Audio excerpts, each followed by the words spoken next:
We'll guide you through how to use Google Drive effectively. If you find this helpful, consider subscribing and liking the video. First, go to drive.google.com in your web browser. Once you're there, you'll need to sign in using your Google account details.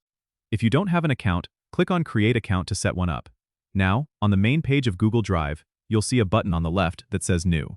Click that to see options for uploading files and creating new documents.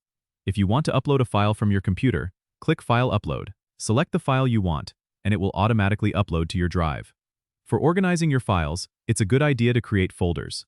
Click New, then Folder, and give it a name.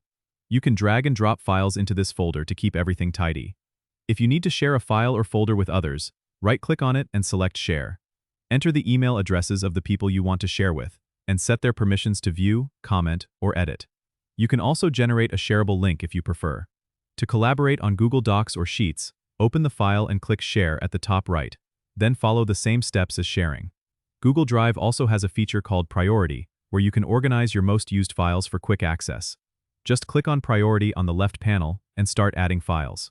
Remember, Google Drive offers 15 gigabytes of free storage, which is shared across Google services like Gmail and Google Photos. If you need more space, you can upgrade to a Google One plan.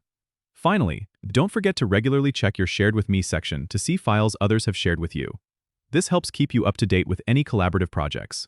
Don't forget to subscribe and comment if this helped you out.